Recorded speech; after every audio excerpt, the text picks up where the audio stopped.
Welcome back, everyone, to another episode of the Unexplained and Unsolved podcast. In this episode, I'm going to be reading another story from the r/nosleep subreddit, and I'm going to talk a little bit more at the end of the video, but I just wanted to make this intro a little short and sweet, so with all that being said, let's get into the video.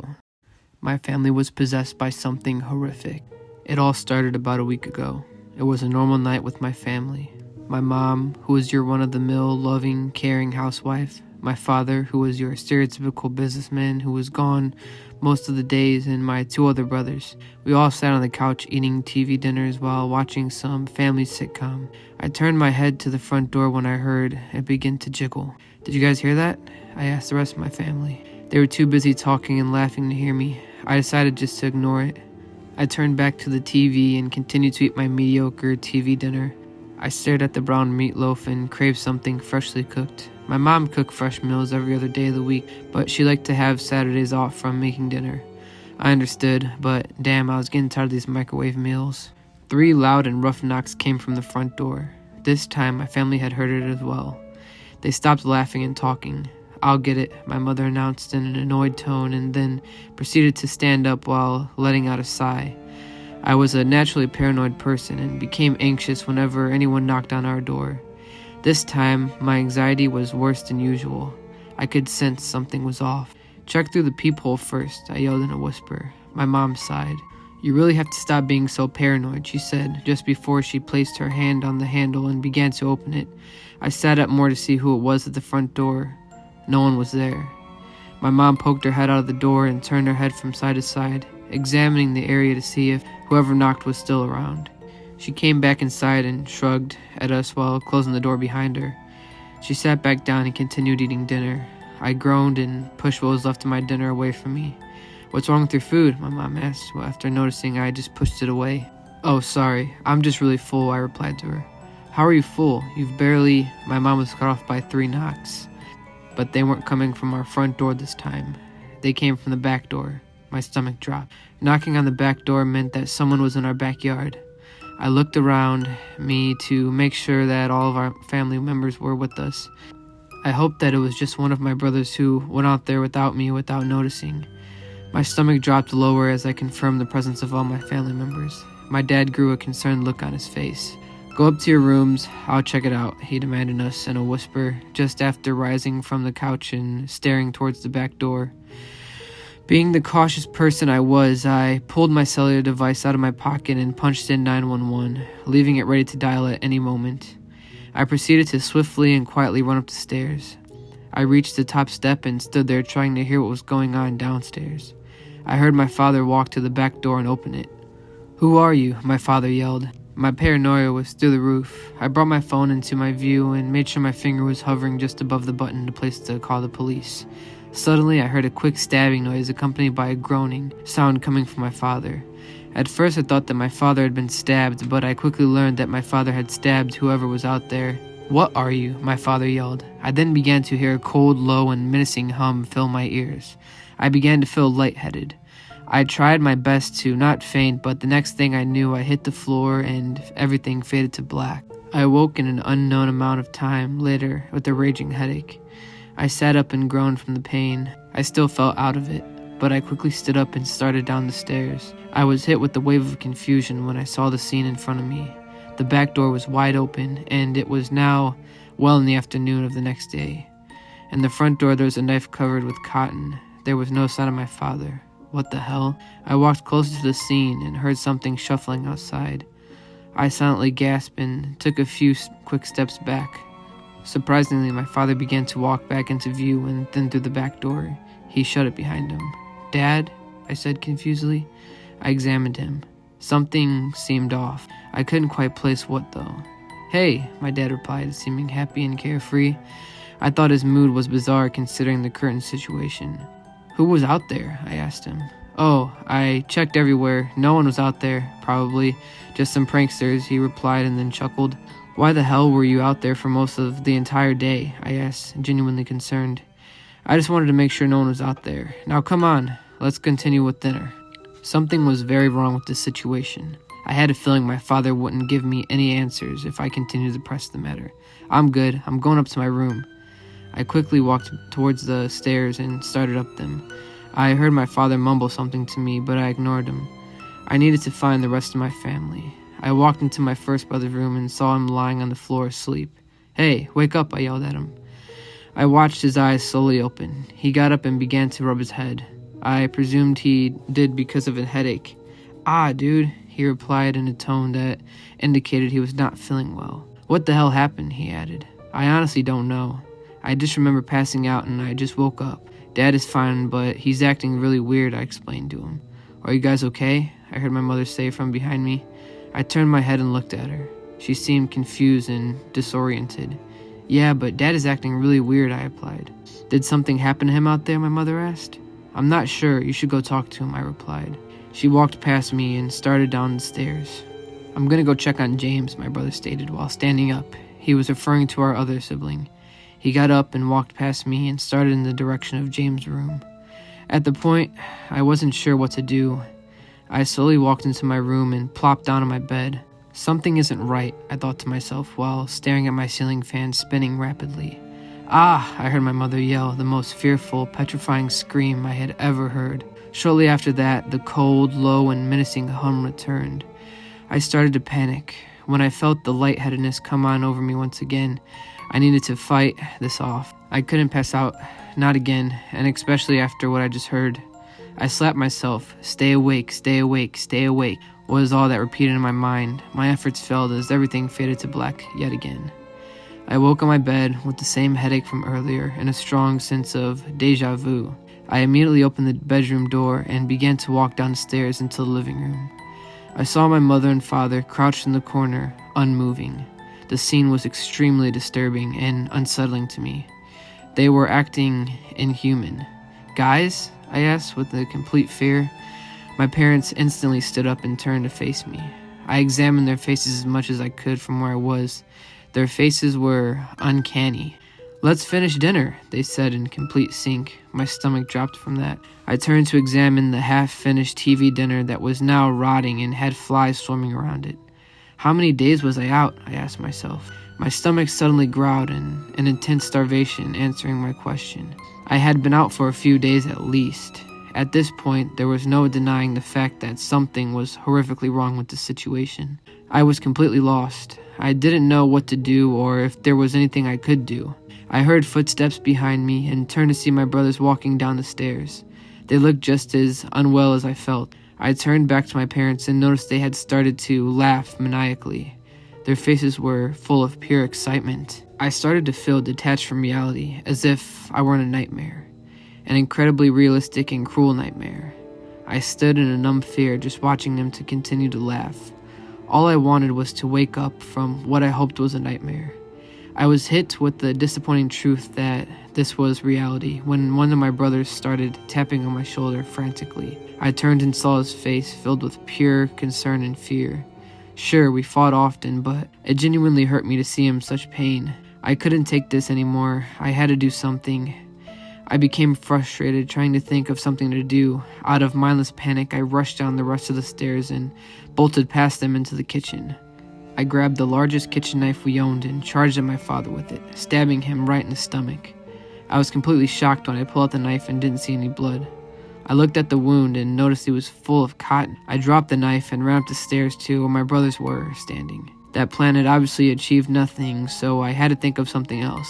Nothing illegal had technically happened yet, so I couldn't call the police. Or could I? A sliver of hope entered me when I realized that this could count as a medical emergency. I was severely starved and experiencing strange, very long blackouts.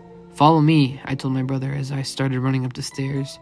I took one last look behind me. My parents continued to laugh maniacally. I couldn't stand seeing the people I once loved and trusted like this.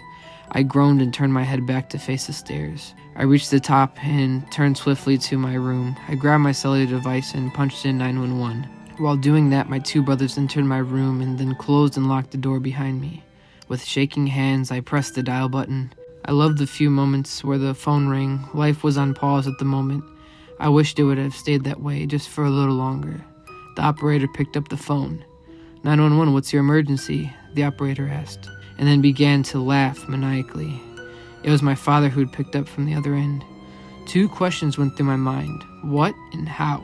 I felt my stomach drop and I instantly hung up the phone. I began to breathe heavily and I was completely trapped. Even calling the police was clearly no help. I heard my parents' laughs grow closer as they walked up the stairs. "Barricade the door," I yelled at my brothers. I watched them instantly run towards the different objects. James picked up a wooden chair and my other brother started moving my dresser towards the door. I knew I should have been helping them, but I was too panicked to even do so. I stood there with my mind racing with confusion and fear. I longed for everything to go back to normal. My brothers had finished barricading the door and looked at me for approval. That's good," I said shakily.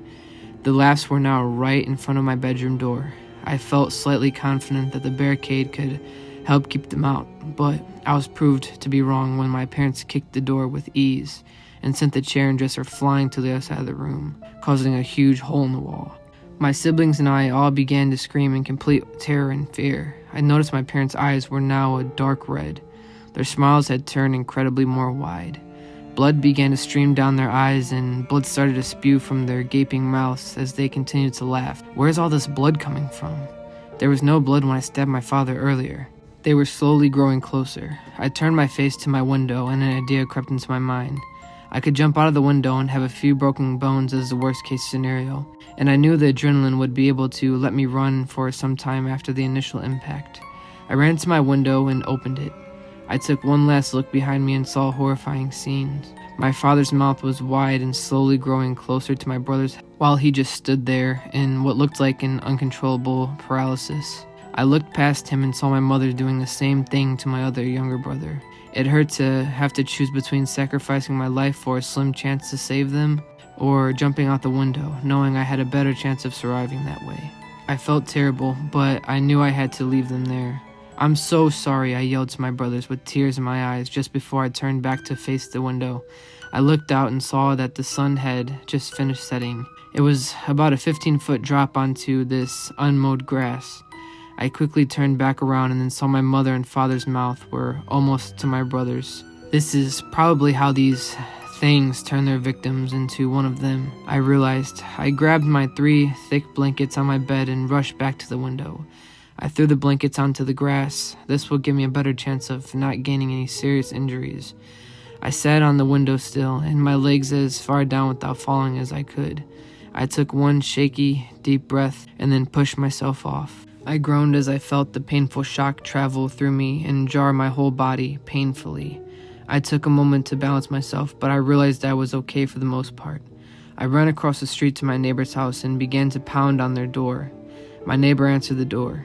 He was a retired grandfather who enjoyed gardening. We said hi to each other sometimes, but never more than that. We didn't even know each other's names. He looked concerned as he came into my view. "Is everything all right?" he asked me. "My family." I needed to come up with a lie. I couldn't say what truly happened because I'm aware of high possibility he would not believe me. "My family was murdered," I finished. He grew even more concerned, but didn't say anything. "Please call the police." He still didn't say anything, but he entered the house and I saw him grab a cellular device and dial a number. I took a few steps back outside and I could hear him talking to police, but I couldn't hear exactly what he was saying. A few minutes later, he walked back out. "Do you want to explain the whole story? What exactly happened?" the man asked. "We were eating dinner and then someone broke in and killed them. I just jumped out of my bedroom window to escape." "And that's all you know?" the man questioned. I let out a sigh. I debated telling him the truth, but I knew there wasn't any point. He probably would just think it was a sick prank. "Yeah, that's all I know," I replied. "I just spoke to the police. They're on their way now. Please come inside," the man explained in a gentle and caring voice. I had no reason not to trust this man. He always seemed sweet and genuine to me, just based on the simple hellos we shared. The man walked inside and I followed behind him. He led me to the living room and gestured me to sit on the couch. I took a seat and attempted to relax, but I failed to do so. "Would you like something to drink? Water? Some pop? Some tea?" the man offered, clearly trying to be as comforting as possible, considering the situation. My severe thirst instantly kicked in at this offer. Water suddenly sounded like the greatest thing in the world. "Water, please," I replied quickly. The man nodded and made his way over to the kitchen. I started to hear police sirens. That was quick. The sirens grew louder and louder until they eventually made their way in front of the house and then grew silent. I heard the doors open and close and then the knocks on the door. The man set the water down on the table in front of me and answered the door. He greeted the officers and then gestured them inside. They sat down and I explained that my parents had been murdered. They seemed concerned but told me that they would check out the scene right away. All but one of the officers left. "I'm gonna have you stay in the car with me, all right?" the police officer stated. "Okay," I replied. I stood up and followed him behind as he walked to the front door. As I stepped out, I saw the scene in front of me. It felt surreal. Multiple police cars were on the street, their lights glowing into the cold night. I shivered and my teeth started to chatter. As I continued to follow the officer to the car, we arrived in the car and I took a breath of release as I felt the warmth of the vehicle. "So how's school going?" the police officer started to ask, but was cut off by a voice on his radio that yelled, "Drive!" It was followed by the familiar laughter of my parents, and then a terrifying scream. The police officer grabbed his radio so quickly. "What just happened?" "Over," the officer spoke into his radio. "I repeat, what just happened?" "Over." The officer repeated with twice as much concern in his voice with the previous time. He muttered some swear words under his breath and he began to slam the gas pedal. He quickly drove out of the neighborhood and into the streets. I was positive that I knew what happened to the officer on the other side of the radio. I felt guilty for causing the police to come here. I technically was at fault for the loss of a human life. I began to cry and watched the lights from the city out of the window become blurred from my teary eyes. I'm so sorry, kiddo," the police officer said to me, clearly trying to comfort me after he noticed me crying. I didn't reply. I just started to cry harder. "I'm bringing you to the police station. We will get everything sorted out there," he continued. After minutes of driving, we finally arrived at our destination. I numbly stepped out of the vehicle and followed him inside the station. I took a seat and unintentionally fell asleep. I was awoken to 3 officers standing over me. "Hey, we need to ask you some questions. Follow us." I obliged and started behind them. I entered a questioning room and took a seat at the cold metal chair. I just explained my half-true story once again. They explained to me that my aunt would be arriving soon to bring me back to her house to live there for the time being. My aunt was my only remaining adult relative and she lived hours away. I had seen her a few times at a family reunion, but I barely knew her. It was better than going into foster care, though. I walked out of the room and sat back down where I was earlier.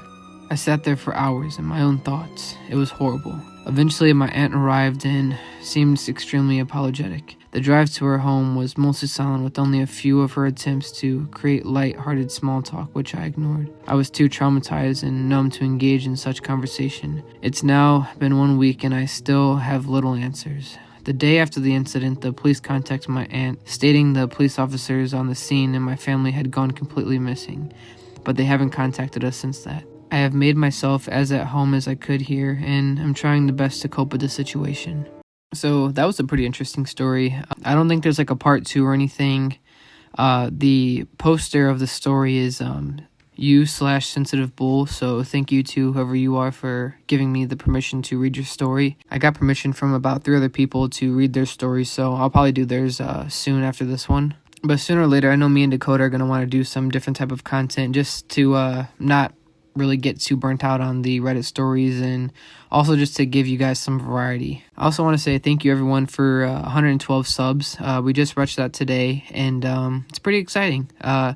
Like we always said before, we love to see new people join the channel, and we're just really appreciative that you guys are, liking our stories and commenting and liking on the channel. And yeah, like I said, it just gives us a lot of motivation to keep going. And one of my favorite things to do is just check the channel and see how it's doing, and always read the comments to see like what you guys say about the stories, or about the channel just like as a whole. So I really hope you guys enjoyed this story. Like I said, I'm going to be doing a few more other stories, but I think after this we're going to do something a little different. And just a shout out again to Sensitive Bull. Thank you for giving me permission to read your story.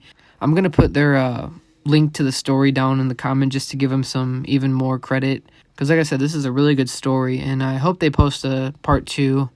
I don't know if this is like a kind of story that needs a part 2 or not, but I feel like that'd be pretty cool, and I would definitely read the part 2 to this. So if you're watching this Sensitive Bull, let me know down in the comments if you're going to make a part 2, and let me know if you like my narration on this part, and I can definitely do another one for any of your other stories, or like I said, a part 2 for this original story. So I will see you all in the next video. Have a good night, everyone.